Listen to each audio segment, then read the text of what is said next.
Hello viewers, welcome to my channel. आज हम बड़ी सोच का बड़ा जादू बुक का 8 चैप्टर का सेकंड पार्ट पढ़ने जा रहे हैं। जिस कप्तान ने $94.35 का चंदा लिया था उसमें उत्साह नहीं था। उसने इस तरह की बातें कही, मुझे लगता है कि यह एक महत्वपूर्ण संस्था है।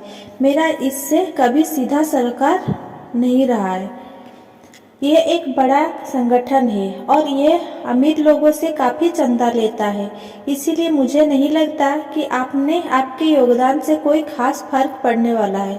अगर आप दान देना चाहते हैं तो मुझसे संपर्क कर लें। इस व्यक्ति ने किसी को रेड क्रॉस में शामिल होने के लिए प्रेरित नहीं किया। इस साल का चंदा लेने वाला जरा अलग किस्म का था। उसमें उत्साह था। उसने इतिहास के कई उदाहरण देकर लोगों को बताया कि रेड क्रॉस संकट के समय किस तरह इंसान की सहायता करती है। उसने बताया कि रेड क्रॉस हर व्यक्ति के दान के सहारे चलती है। उसके कर्मचारियों को बताया कि वे रेड क्रॉस को उतना ही दान में दें जितना वे अपने मुसीबत में फंसे पड़ोसी की मदद करने के लिए देंगे। उसने कहा, देखिए रेड क्रॉस ने अब तक क्या क्या किया। ध्यान दीजिए, उसने भीख नहीं मांगी। उसने ये नहीं कहा मुझे आप में से हर आदमी से इतने डॉलर चाहिए। उसने रेड क्रॉस के महत्व के बारे में उत्साह से बताया। इसके बाद उसे सफलता अपने आप मिल गई। एक पल के लिए अपने किसी ऐसे क्लब या संगठन के बारे में सोचे जो निस्तेज हो चुका है। शायद इसे पुनर्जीवित करने के लिए उत्साह की जरूरत है। जितना उत्साह होगा परिणाम उतने ही मिलेंगे। उत्साह का मतलब है यह कितना बढ़िया है। यहाँ 3 कदमों का तरीका बताया जा रहा है जो उत्साह की शक्ति को विकसित करने में आपकी मदद करेगा। पहला, गहराई में जाएं। यह छोटा सा प्रयोग करें। 2 ऐसी चीजों के बारे में सोचें जिसमें आपकी बिल्कुल भी रुचि नहीं है या बहुत कम रुचि है, जैसे ताश के पत्ते, किसी खास किस्म का संगीत, कोई खेल। अब खुद से पूछें, मैं इन चीजों के बारे में कितना जानता हूँ। 100 में से 99 मामले में आपका जवाब होगा ज्यादा नहीं। मैं यह स्वीकार करता हूँ कि कोई साल तक मुझे आधुनिक चित्रकला में कोई रुचि नहीं थी। मुझे आधुनिक चित्रकला में कुछ आड़ी तिरछी लकीरें ही दिखा करती थी। परंतु तभी मेरे एक चित्रकार दोस्त ने मुझे आधुनिक चित्रकला की जानकारी दी। सचमुच में इसमें जितनी गहराई तक गया मैंने पाया कि यह बहुत दिलचस्प थी। इस अभ्यास में उत्साह बढ़ाने के लिए एक और महत्वपूर्ण कुंजी है। उत्साहित होने के लिए उस चीज के बारे में ज्यादा जाने जिसके बारे में आप में कम उत्साह हो सकता है कि आपकी भौरों में ज्यादा रुचि ना हो, परंतु अगर आप भौरों का अध्ययन करें, यह पता करें कि वे कितने भलाई करते हैं, वे किस तरह दूसरे भौरों के साथ संबंध जोड़ते हैं, वे किस तरह प्रजनन करते हैं, वे जोड़ों में कहाँ रहते हैं। अगर आप भौरों के बारे में मिल सकने बारी सारी जानकारी हासिल करेंगे तो आप पाएंगे कि भौरों में आपकी दिलचस्पी सचमुच बढ़ गई है। मैं इस बात का प्रशिक्षण देता हूँ कि गहराई में जाने की तकनीक में उत्साह किस तरह विकसित किया जा सकता है। प्रशिक्षण देते समय मैं ग्रीन हाउस का उदाहरण देता हूँ। मैं समूह से यूं ही पूछ लेता हूँ, क्या आप में से कोई ग्रीन हाउस बनाने और बेचने में रुचि रखता है? मैंने आज तक इसके जवाब में हाँ नहीं सुना। फिर मैं समूह को बताता हूँ कि जैसे जैसे हमारा जीवन स्तर बढ़ता जा रहा है, लोग अपनी मूलभूत आवश्यकता के बाहर की चीजों में ज्यादा रुचि लेने लगे हैं। अमेरिका की कोई भी महिला अपने घर में संतरे या ऑर्किड के पेड़ लगाकर खुश होगी। मैं बताता हूँ कि अगर लाखों परिवार प्राइवेट स्विमिंग पूल बनवा सकते हैं तो करोड़ों लोग निश्चित रूप से ग्रीन हाउस भी खरीद सकते हैं, क्योंकि ग्रीन हाउस की लागत स्विमिंग पूल की तुलना में बहुत कम होती है।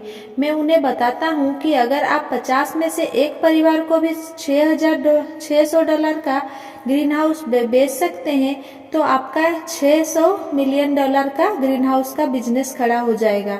और शायद पौधे और बीजों की आपूर्ति करने के लिए आप $250 मिलियन का उद्योग अलग डाल लेंगे। इस अभ्यास के साथ दिक्कत यह होती है कि 10 मिनट पहले तक जो समूह ग्रीन हाउस के बारे में बिल्कुल भी रुचि नहीं ले रहा था, अब वो इतनी रुचि लेने लगता है कि अगले विषय पर जाना ही नहीं चाहता। दूसरे लोगों में अपना उत्साह बढ़ाने के लिए भी गहराई में जाने की तकनीकी का प्रयोग करें। सामने वाले व्यक्ति के बारे में सारी जानकारी इकट्ठी करें, वो क्या करता है, उसका परिवार, उसकी पृष्ठभूमि, उसके विचार और महत्वाकांक्षाएं, और आप पाएंगे कि उसमें आपकी रुचि और उत्साह बढ़ रहा है। आप और गहराई में जाएंगे तो आपको निश्चित रूप से साझी दिलचस्पी के विषय मिल जाएंगे, और गहराई में जाएंगे तो आपको आखिरकार एक बहुत ही आकर्षक व्यक्ति दिख जाएगा। गहराई में जाने की तकनीक नई जगहों के प्रति भी उत्साह पैदा कर सकती है। कई साल पहले मेरे कुछ दोस्त ने डेट्रॉइट से फ्लोरिडा के एक छोटे कस्बे में जाकर रहने का फैसला किया। उन्होंने अपना घर बेच दिया, अपने बिजनेस समेट लिया और अपने दोस्त से अलविदा कहकर वे रवाना हो गए। 6 हफ्तों बाद वे वापस डेट्रॉइट में दिखे। उनके वापस लौटने का कारण उनके बिजनेस से संबंधित नहीं था। इसके बजाय उनका कहना था, हम छोटे कस्बे में रह नहीं पाए, इसके अलावा हमारे सभी दोस्त डेट्रॉइट में हैं, अब हमें वापस लौटना ही पड़ा। बाद में इन लोगों के साथ हुई चर्चा में मैंने उनकी वापसी का असली कारण जाना। कारण सिर्फ इतना था कि उन्हें छोटा शहर पसंद नहीं आया था। कुछ दिनों के प्रवास में उन्होंने उस जगह का सतही मुआयना किया, वहाँ का इतिहास, भविष्य की योजनाएं, वहाँ के लोग, उनका शरीर तो फ्लोरिडा में रह गया था, परंतु वह अपना दिल डेट्रॉइट में छोड़ गए थे। मैंने दर्जनों एग्जीक्यूटिव्स, इंजीनियर और सेल्समैन से बात की जिन्हें उनकी कंपनी दूसरी जगह भेजना चाहती थी, परंतु वे वहां नहीं जाना चाहते थे। वे शिकागो या अटलांटा या न्यूयॉर्क या जाने का सोच ही नहीं सकता। दिन में कई बार बोला जाता है। नई जगह के बारे में उत्साह बढ़ाने का एक तरीका यह है, नए समुदाय की गहराई में जाने का संकल्प करें। इसके बारे में हर जानकारी इकट्ठी करें, लोगों से मिले जुले, पहले ही दिन से अपने को वहां के निवासी समझें। ऐसा करें और आप अपने नए माहौल के बारे में उत्साहित हो जाएंगे। आज करोड़ों अमेरिकी शेयर बाजार में पैसा निवेश कर रहे हैं, परंतु कई करोड़ों लोग ऐसे ही भी है जिन्हें स्टॉक मार्केट में कोई रुचि नहीं है। ऐसा इसीलिए है क्योंकि उन्हें शेयर बाजार का कोई ज्ञान नहीं है। ये किस तरह से काम करता है, शेयर के भाव ऊपर नीचे क्यों आते हैं, और हमें यह नहीं भूलना चाहिए कि शेयर बाजार अमेरिकी व्यवसाय का दिन प्रतिदिन का रोमांच है। किसी भी चीज के बारे में लोग, जगह, चीज उत्साहित होने के लिए उसकी गहराई में जाएं और आप में अपने आप उत्साह पैदा हो जाएगा।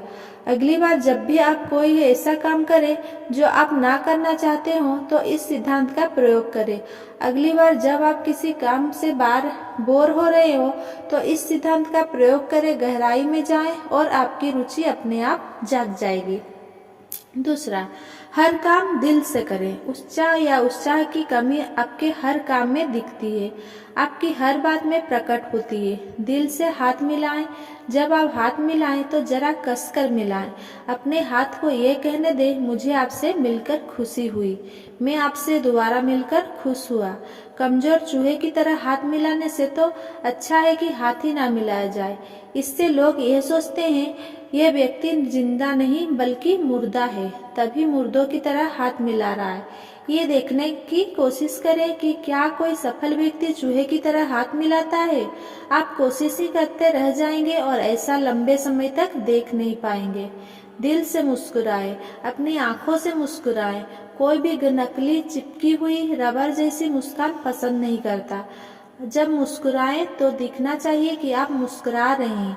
अपने थोड़े बहुत दांत दिखाएं। हो सकता है कि आपके दांत आकर्षक ना हो, परंतु उससे कोई खास फर्क नहीं पड़ता। जब आप मुस्कुराते हैं तो लोग आपके दांत नहीं देखते, वे एक गर्मजोशी से भरे उत्साही व्यक्तित्व को देखते हैं और उसे पसंद करते हैं। दिल से धन्यवाद दें। रूटीन धन्यवाद का मतलब तो ब्लिप ब्लिप कहने की तरह मशीनी अंदाज है। यह सिर्फ एक अभिव्यक्ति है, इससे कुछ भी संप्रेषित नहीं होता, इससे परिणाम हासिल नहीं होता। अपने धन्यवाद को इस तरह कहे ताकि सामने वाला यह सुने, बहुत बहुत धन्यवाद।